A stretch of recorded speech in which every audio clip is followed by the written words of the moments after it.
really, the most interesting part of this story of economic collapse in Venezuela is that it's not about the oil. This is about the failure of a political model in which the government did not save for the rainy days that we're seeing today. It did not efficiently manage the state enterprises that it purchased through nationalization processes. And it never came up with a real strategy of strategic governance for broadening the economic base of productivity in the country. And in fact, if you just look around the region in South America, you can see that other governments were able to make such pivots to have strategic governance. If you look at Ecuador and Bolivia, those are other governments where you have left-wing administrations in power. They're also quite dependent on natural resources, and they are not suffering nearly as badly as Venezuela as a result of the collapse of the super commodity cycle. So in Venezuela, the story is neither about socialism nor is it about oil. It's about a failed political model created by Chavismo. George Ciccariello-Maher, you agree? Yes and no. On the one hand, I think that list of factors that was just laid out is not divorceable from the question of oil. Of course, there are ways to manage these things better, and I agree absolutely that certain governments have managed these questions better. At the same time, the question of productive base, the question of dependency on importations in Venezuela is a long-standing, problem of decades, decades and decades, having to do with what happens when these oil prices are high.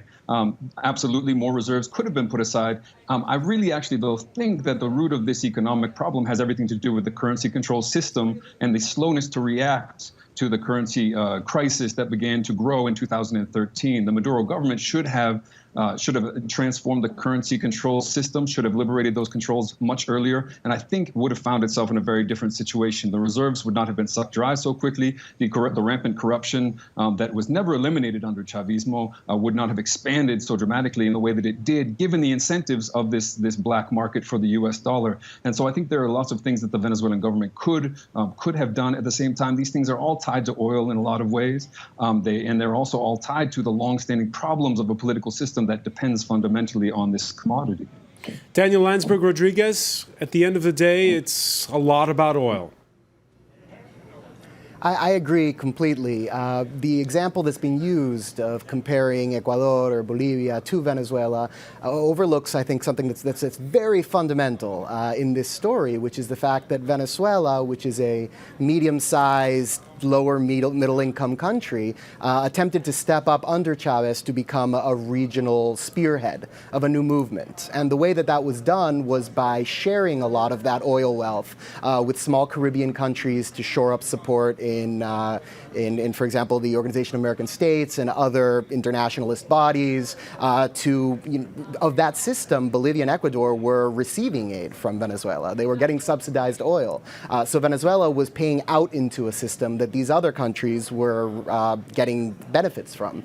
So as a result, the fall of oil and the fact that they didn't manage to store much for a rainy day is because a lot of those stores went into other countries' stores. And Venezuela's system had an illusion, I feel, of permanence right from the get-go, that Chavez had changed everything and that Chavismo, at least within the government, was a done deal and that it could never really come under threat to the extent that it has now. So a lot of these constitutional mechanisms, such as the recall referendum possibility, such as the various amounts of very high unilateralism with which the Venezuelan executive can function in practice. All of this was something that was undertaken with an idea that that executive would always be probably Hugo Chavez. It was a system that was made to run on big promises and high charisma.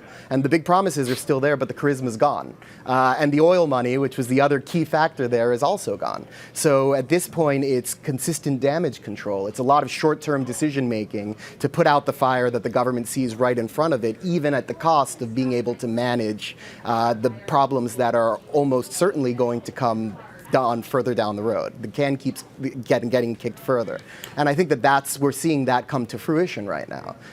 We're seeing the promises that the government has made, for example, subsidized oil to Cuba, long after oil prices had collapsed, long after Venezuela was having to squeeze its import sector, causing significant amounts of shortage and of scarcity on the ground for Venezuelans. You still had money being channeled into these international nationalist programs that Chavez had set up.